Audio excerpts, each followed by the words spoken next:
Hi, this is Deborah Atkinson, the voice for fitness and the author of Navigating Fitness After 50, your GPS for choosing programs and professionals you can trust. And if you're a female, I want you to put down what you're doing and pay attention, especially if you're a female over 50 or approaching it. Most of the falls and fear of falling we think is years, if not decades, into the future. A study that was published in September of 2013 in the National Strength and Conditioning Journal proves otherwise. It looks like 67% of the falls that occur happen to women. And of those 67% of people, women who are falling, there's an association with a calf muscle called the soleus that is weaker. So what that means to you is that for middle-aged women, so if you're 50 or you think you don't have a long lifespan and you're 40, you should start worrying and start doing something about it right now.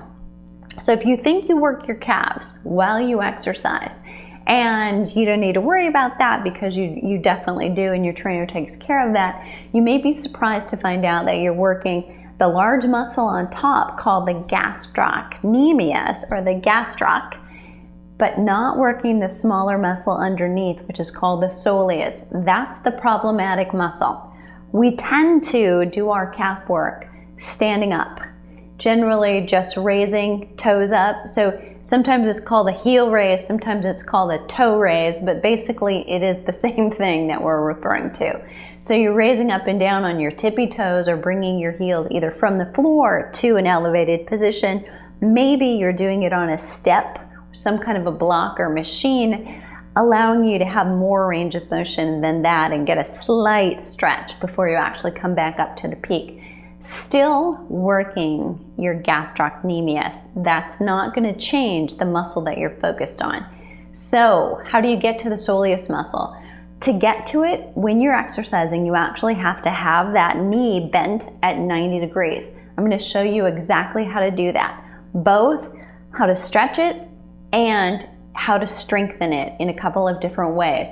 For those of you, especially females, who are more familiar with this, plies or plie squats. If you can do a deep plie and bend your knees to about 90 degrees and alternate your heels, if not use support with your hands, and then lift both heels up at the same time, that again is probably multitasking. You're getting some work for your glutes, your quads, your calves, and hamstrings, inner and outer thighs all at the same time. But a simple way to do it, seated, with your knees bent, hips bent at 90 degrees, and you need a couple really heavy books. So get some of those big coffee table books and be ready just to pile them on your legs one at a time and do heel raises from that seated position. So I'm going to leave you with the exercise prescription that the study found to be effective. In 2 months, women who went through a program, and this will appeal to men as well, but it was women in the study who have the greater problem. We tend to have weaker soleus muscles as a gender overall. So those people who did 100 repetitions over the course of 2 months when they were exercising had the best results. Now, the study was a little elusive. I interpret that as 100 repetitions about twice a week inserted into your workout some way. So if you think about doing either 2 to 3 sets, I would break that up into 3 sets of, say, 30. We're not quite at 100, I realize that, but it's close enough. Or do 4 sets of 25. The trick is you're working with a slow twitch muscle, which means you need to go slow. So this is about really lifting up, really lowering down on purpose. It's not a power, quick move. It's nice and slow up, nice and slow down. Slow coming up, slow coming down. So make sure that you keep yourself honest. Use some music, slow music, or halftime counts.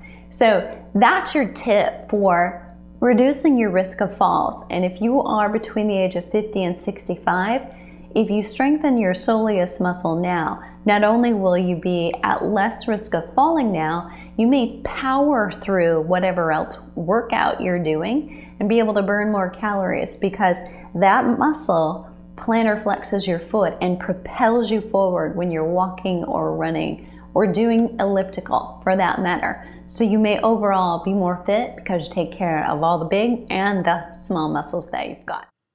So what I'm showing here is just from looking at the back, the superficial muscles are the gastroc. You can't see the soleus.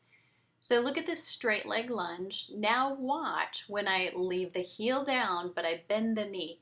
Now I'm able to stretch the soleus muscle. And you do need to do both versions. So here's a seated, my knee is at 90 degrees. This is the ideal. Now I'm cheating a little. I have a book on my lap and it's not nearly heavy enough. So ideally you need a few of those coffee table books placed right on your lap. Another version I will show you is much more difficult, doing a wall sit at the same time. Now it would be difficult to weight it. If that was helpful, click here and that'll take you straight to a place where you can register for an email newsletter. Great information that comes straight from journals that I get in my inbox every day. I can barely keep up with them, so I know it's hard for you to sift through what's important, what should I read, what can I let go of, and I'll deliver those in articles, in videos, and emails and blogs right to your inbox so you know what to pay attention to and you don't miss a thing. And I'll see you there.